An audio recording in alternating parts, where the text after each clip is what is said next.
This is a small little rant about people not willing to take risks. And I'm going to use the idea of someone has a business and what it is that they're willing to risk for their business. So, some of you know, I work in the commercial lending sphere. And so I deal with different business owners, businesses of different size, some very small businesses, some fairly large businesses.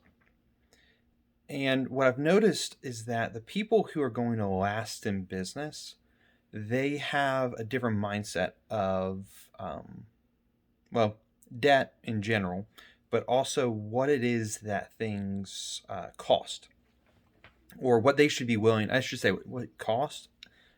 By that, I mean what they should be willing to give up to see their business succeed.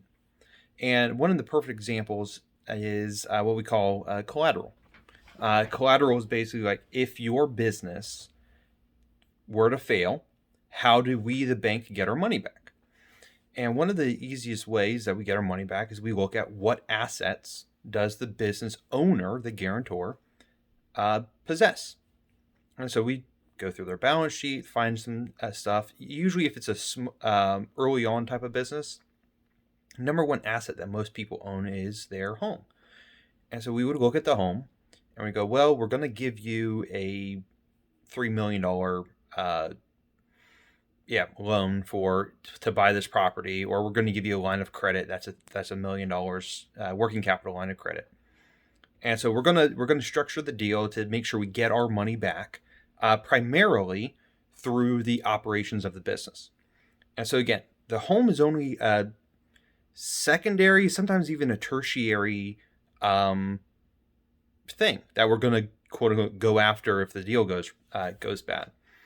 But we notice over and over again that the people who are unwilling to put their home up for collateral, basically to say, if my business fails, I'm willing to lose my home over it. We've noticed that they're the ones who most likely have a back door. They're not actually vested in their business.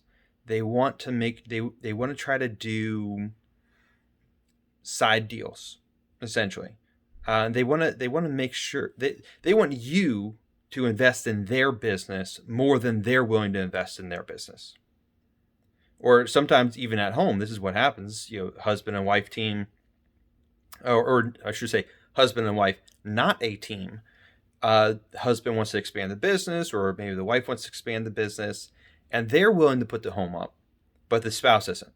And so they're not willing to have the hard conversation of saying, hey, these are the returns we're going to get over the next 7 years if we do this deal and put our home up for collateral.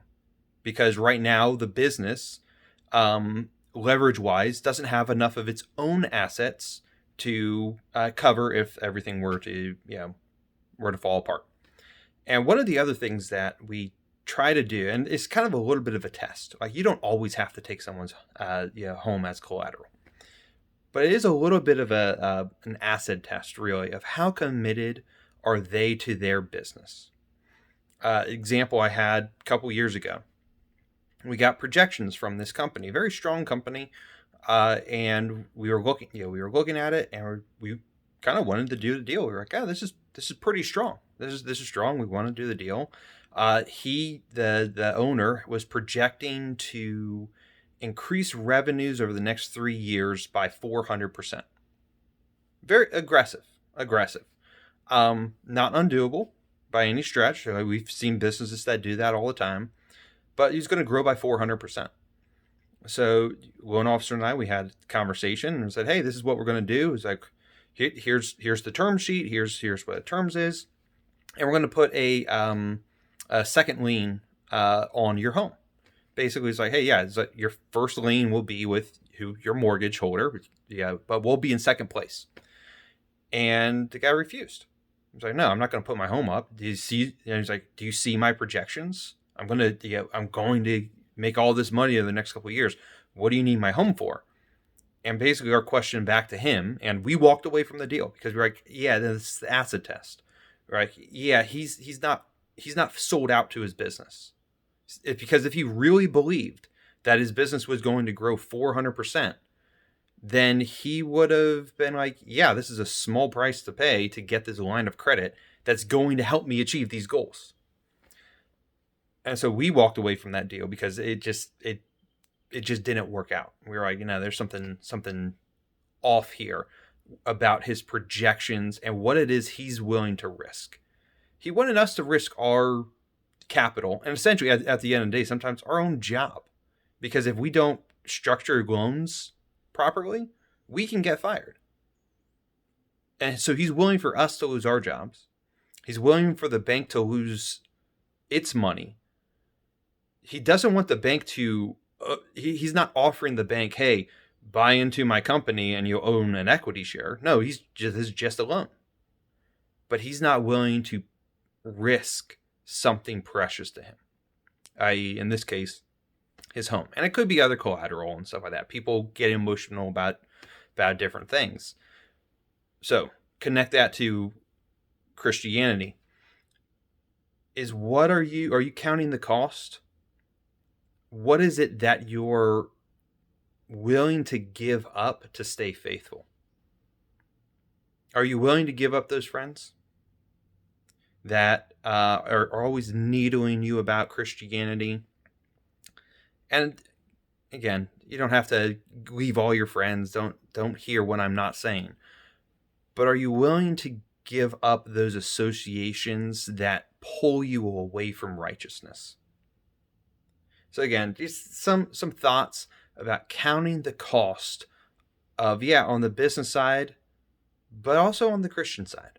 What are you willing to give up for Christ? Find that thing, pledge it as your collateral, and then go and work the business of Christ's kingdom. And you'll be way more successful than the ones who are constantly going, I'm just not willing to give up this little thing. I want the church to provide me all these resources, but I'm not willing to put my own resources on the line. So think about it all.